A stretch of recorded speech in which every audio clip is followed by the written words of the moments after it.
Hey guys, I told you I'm gonna bug you with self-concept, and here I am making another audio about self-concept. So now, uh,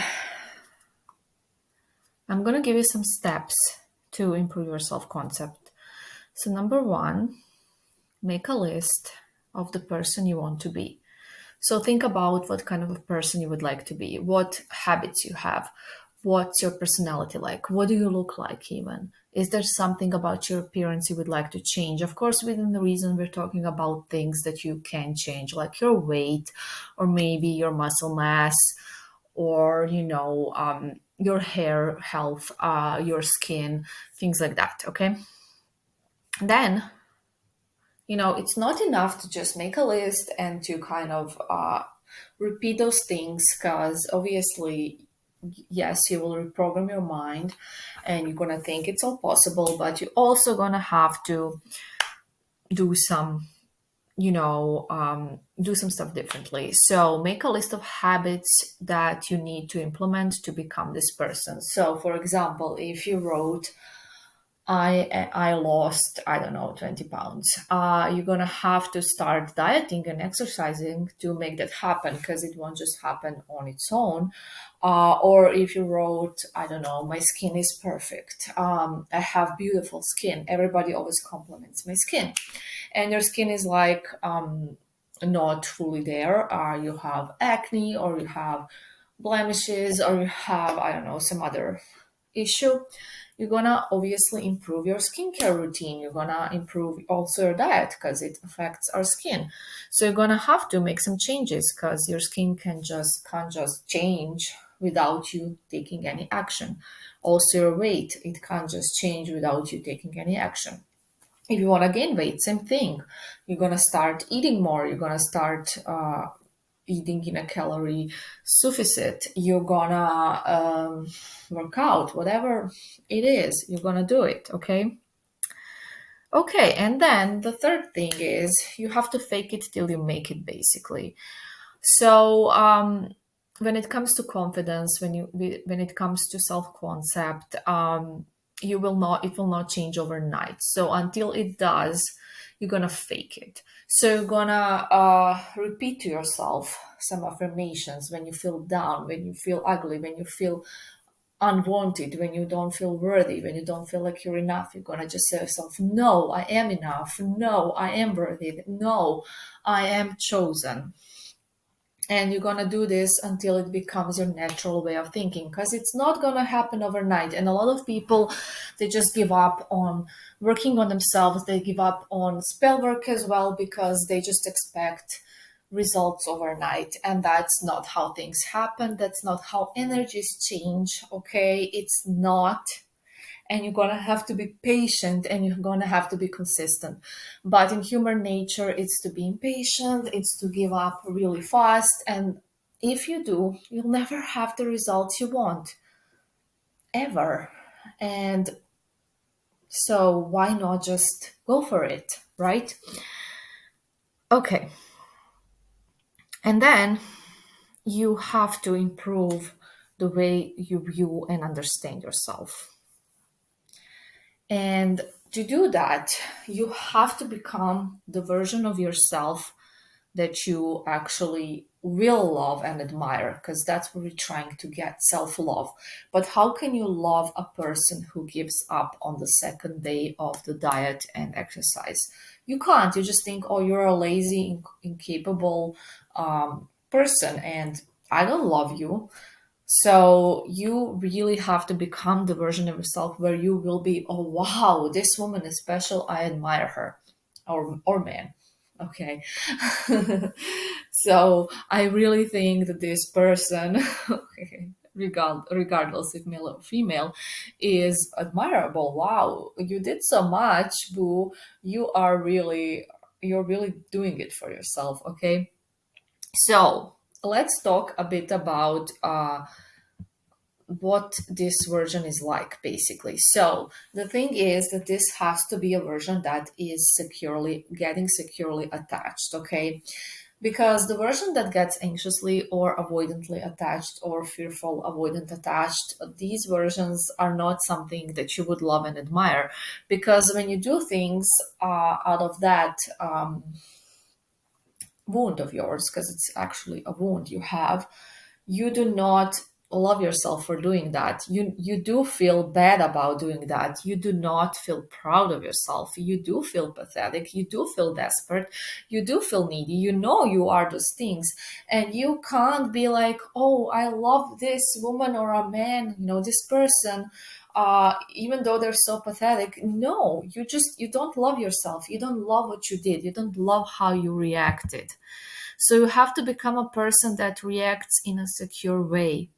Okay, let's talk about that a bit. Okay, like, ask yourself, what would the best version of you do? How would the best version of you react? Or how would a secure person react? Because in the beginning, you're going to have to teach yourself, basically, because everything is a lesson, isn't it? You're going to have to teach yourself how to react to things. You're going to have to stop yourself from reacting from your wound, from reacting anxiously, or from reacting avoidant, or whatever it is. In the beginning, you're still gonna want to react that way, and then over time, this is gonna become your automatic response, and you will be becoming actually secure for real. And in the beginning, you're gonna fake it, and then later, it's just gonna become who you are. That's how you become the person you love. And self-love, as you know, is the most important thing. Self-validation. Okay, so let's talk about this a bit. I have some notes here. Let me just check.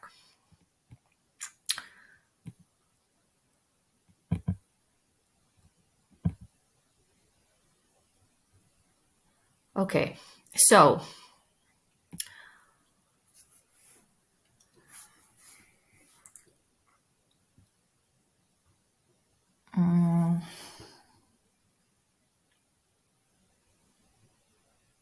okay, let's talk about how secure people react. What do secure people do? So they show up to people as their authentic selves. They do not pretend they're someone they're not. They don't try to be someone they're not. They don't try to act just to please people. If there's something they are not into, they say it. They don't pretend. For example, I don't know, you meet a guy who loves rock music and you actually hate it, but just to please him because you want to seduce him, you'll say, oh yes, I love it as well. A secure person, on the other hand, would just be honest and say, oh geez, no, I don't like it, you know and that's it. It's no big deal. You don't have to like sing things as everyone else. Or like, when your friend comments on something, oh, that's such a good show, and you actually hate it. And now if you're insecure, you're just gonna be like, yes, yes, I love it too. But a secure person would just be honest. I didn't like it, I think it's shit. And they wouldn't be like, oh no, I'm gonna hurt someone's feelings, I'm not gonna please someone. Because it's okay not to like the same stuff, and it's normal. Okay. Okay. So secure people also respect themselves. So when you are trying to people please, when you are letting your partner do whatever they want and you just want to keep them so you're not reacting, this is not respecting yourself. Okay. However, they also respect others, not just themselves. So secure person does not ghost people. Secure person, if they have a problem with something, they will communicate it clearly, and they will not ask validation when they communicate the problem. They will just say, hey, I don't like this and this. They will not be like sending long crazy paragraphs explaining why and what they deserve, because that's not what a secure person does. Okay. Now, secure people do what's best for them. So, if they are in toxic relationship, even though it's hard, they leave. For example, they set boundaries as well. So, that's a thing we already kind of mentioned.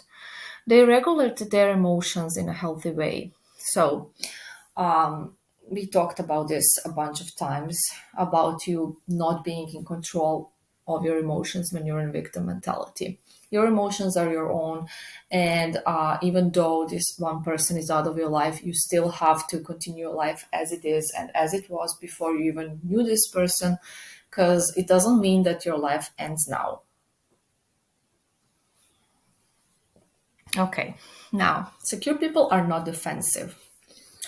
Often we are very defensive, aren't we? And this is also reacting from our wounds, always trying to defend ourselves. It's never our fault for anything. We're the victim and things like that. We talked about it recently in a video. So check it out. If you haven't, it's a really good one. Okay, and we already said that secure people have straightforward communication, so they do not ghost others, they do not play games, they do not send long paragraphs, they just have a really good way to explain themselves and communicate. Are free from old baggage and have let go of the past. So, you know, past is in the past, and if you're gonna let the past control you, trigger you and things, you're not secure. Okay. And a really important thing, they don't try to control people. Yes, guys, a lot of people actually try to control people. And why do people try to control people? Have you thought about it? Is it because they're bad people? No, not necessarily. It's because they're very insecure. It's because they have a wound of abandonment and a wound of not being enough, which is basically the same thing. So they have fear inside of them that if they don't control their partner, they're gonna leave, they're gonna cheat. They're always having these negative thoughts in their head, like they haven't been online for 1 hour? What if they're talking to someone else? What if they're cheating on me? What if this? What if that? So this is a problem if this is your way of thinking. It means you're in victim mentality and you need to be secure. So the reality of the matter is that yes, people do cheat, and yes, you can always get cheated on, and yes, people do leave and they can always leave you. But if you're going to live in this fear, it's not good or healthy. And you might as well have fun and enjoy yourself, because if someone will cheat on you, they will cheat on you whether you're worried all the time or you're not. So isn't it better not to be? And then again, it's not the end of the world if something like that happens. If somebody leaves because, hey, maybe you're better off without them, or hey, maybe you will find someone else, or hey, maybe you will understand that you need to start working on yourself, and you're going to start attracting better people. Whatever the reason is, it happens and you can't control it. You can't stop it. No matter how hard you try to control someone, at the end of the day, if they leave, they leave. You can't stop them. So let go of that need. We want to control things because we are insecure, because we are afraid, because we don't want to be abandoned. But we can't control people, like I told you so many times. It's just not something we can do. So we better stop trying to. And also respecting another person, giving them time, giving them normal behavior, not being this controlling, crazy girlfriend, boyfriend, also is nice, isn't it? So that's kind of what I wanted to share today. How does a secure person react, and how you can practice to become that person? So basically, you do not need to. You do not need to. Where was I? Sorry, I got distracted. I just got a text. You do not need to become this version right away. You can't become this version right away. So you're gonna fake it in the beginning, and you're gonna fake the reactions a secure people will do. Even though you want to react from your wound, you're gonna stop yourself and you're gonna react securely until it becomes your normal reaction.